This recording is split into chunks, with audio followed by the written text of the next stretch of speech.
Hello, my name is James Patterson and welcome to this video tutorial. I'm going to show you how to use blend modes to combine layers together. Now blend modes mix layers in different ways. You can see you have a list of 27 different choices here in the blend mode drop down menu, and you can get some very creative results. So let's go to my two images here. I have a fish and a texture. I'm just going to grab the move tool and make sure you have auto select layer checked up here. Then I'm going to drag my texture up to my fish layer, then down into the image. Let's just position it right over the top there.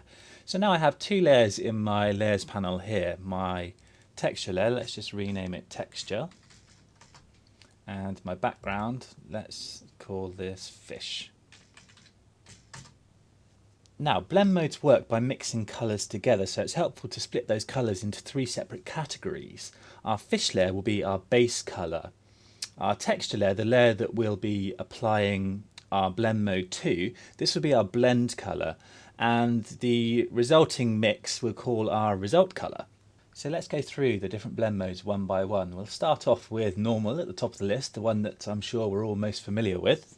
And this obviously shows every pixel normally without any blending, although we can still show the layer underneath by reducing the opacity of the layer, and this is another way of blending layers together. Now next on the list we have dissolve, and this mixes my blend colour with my base colours in a random manner. So you can see at 100% opacity there's no change, but as I begin to lower the opacity, it gradually removes the pixels of my blend colour to show the base colour underneath, and the lower I go the more pixels get removed. Let's bring that back up to 100%. Next we have darken, and with this choice the blend colours that are darker than the base colours will show through and nothing else. So you can see if I flick my texture layer on or off, only those parts of the texture that are darker than the wood underneath will show through. So you can see we get these dark cracks here showing. Next on the list we have multiply, and this works by multiplying your blend and base colours together. So it can be very useful for darkening an image down, and I'm just going to hide my texture layer for now. Let's duplicate my fish layer with Command and Control and J, and I can show you how we can quickly darken certain areas. So now if I change the blend mode of this layer to multiply, you can see that gives me a darker finish. Then I can add a layer mask and paint with black on that mask to hide parts of my multiplied layer. So you can see I can very quickly darken areas selectively within my image. Let's just delete that layer for now. We'll turn our texture back on.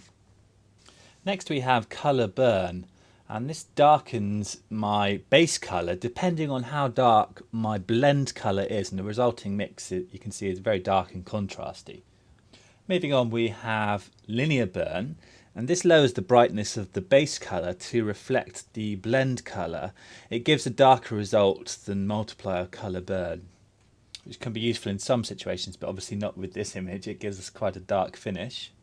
Next we have darker colour, and this works by analysing the individual channel values on our texture and fish layers and comparing the two together and choosing the lowest value. So it will give us a mix that is darker in certain areas but doesn't affect any colours, so you can see the original colours of our fish and texture layer still show through.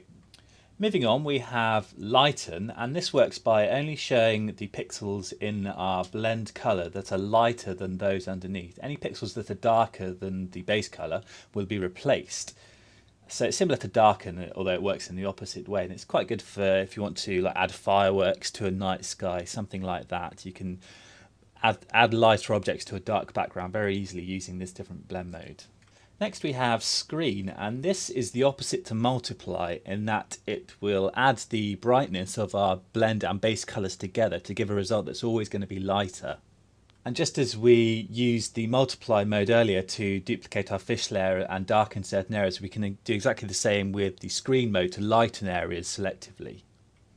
Next we have color dodge, and this works by lightening the base colors to reflect the blend color by decreasing the contrast. So you can see this often results in blown out highlights with the darker areas remaining unaffected. And then we have linear dodge. And this is similar to color dodge and screen, but the lightening effect is stronger as it's applied to each individual channel. Now we have lighter colour, and this compares the tonal values of the blend and base colours and only shows the higher value colour. So the result is a mix that will not affect the colours on either our texture or fish layer, but only show the higher value.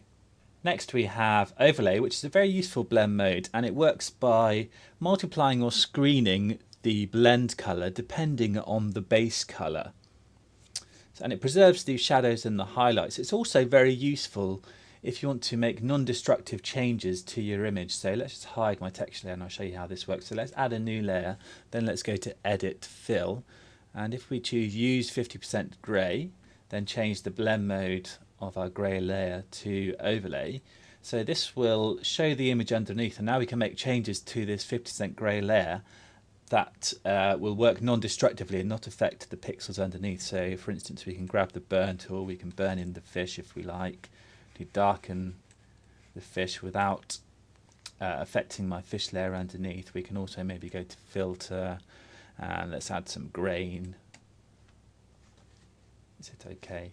So you can see we can apply changes to our 50% grey layer that will work non-destructively. Let's delete it for now, and then let's click on our texture layer.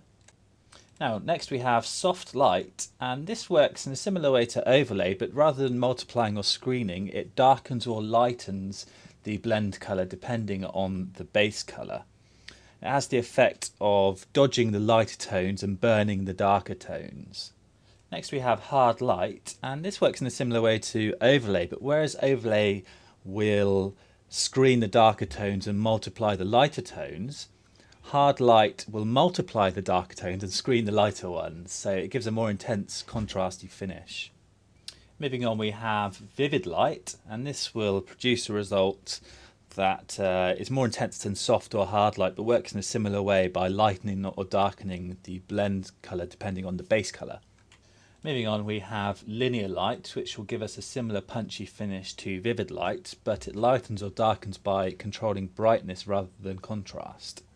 And then we have pin light, which will blend the brightness of the blend and base colours by comparing them to neutral grey. Moving on, we have hard mix, and this works by condensing all of the colour information down to just 8 colours. So it can be useful for sharpening as it helps you to find out all these edge details.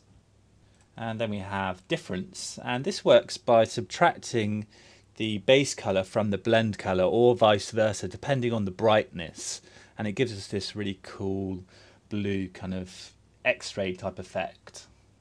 Next we have exclusion, which again will subtract the blend or base colours from one another depending on their brightness, but will give a result that's a lot less contrasty than difference. Next we have subtract, and this will subtract the blend colour from the base colour, and you can see as our blend colour is quite light, it's given us a very dark finish.